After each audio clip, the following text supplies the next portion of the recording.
When you play e4, your opponent plays c5. You play knight to f3, they play knight c6. You can play the Magnus Carlsen gambit, pawn to b4. The pawn can be captured by two ways. Let's see what happens if he takes with the knight. Then you can play pawn to c3. He will have to retreat his knight. Then you can play d4 to get a big center. Then he will capture your pawn and play d5 to get back the center. Now you can exchange the pawn and develop your knight with the tempo on the queen.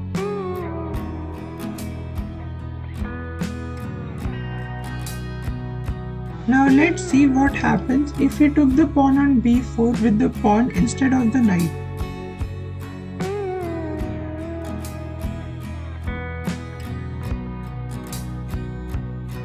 Now we can play d4 to get the center. He would play d5, we would exchange and then play c4.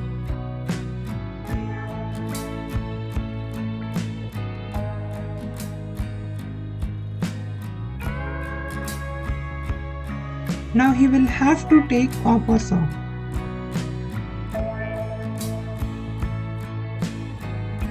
We can capture that with the knight and we get the same position. He will have to play queen a5, otherwise we will get a winning advantage.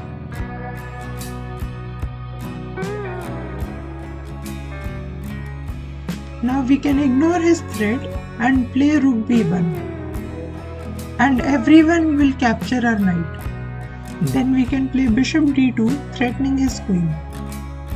His queen will have only one place to go, queen a3. Then we can play d5 to chase his knight. All your opponents will play knight b8, but you must be prepared for knight f6 because you are just down a full knight. But still you'll have a nice position.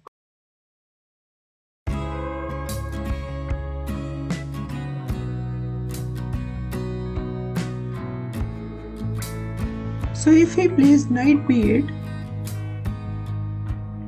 we can play queen c2. This has two threats. First of all, it attacks the bishop. Second, it has a threat of trapping the queen by playing bishop b4. By the way, they should allow you to trap their queen and you can win the game. But most of your opponent will try to fight and play bishop d7, which is a blunder. He'll do that to bring two powers on the a4 square.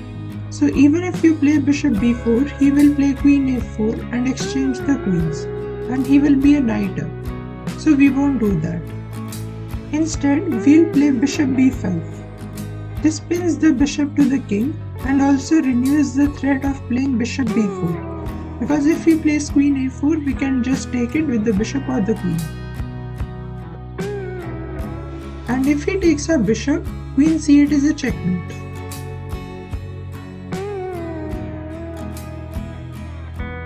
So he again will have to allow queen trap or queen c8 is a checkmate. Now let's see how the world champion uses this against a very strong grandmaster. The grandmaster takes the pawn with the pawn. He plays all good moves, but he doesn't take en passant.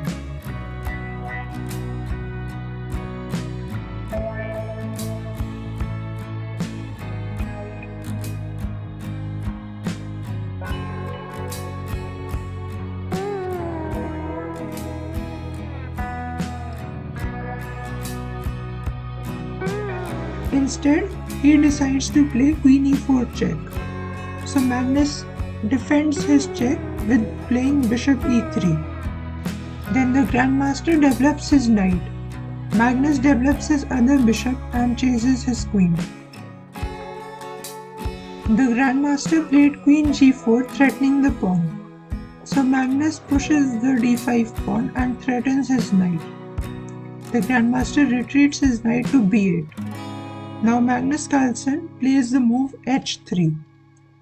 The grandmaster thought that if he would take the g2 pawn, Magnus would play rook g1 and he would take the h3 pawn and run away with his queen. But instead, Magnus Carlsen, after queen takes g2, play rook h2 and his queen was trapped. And that's how even a very strong grandmaster lost in just 11 moves by trapping his queen.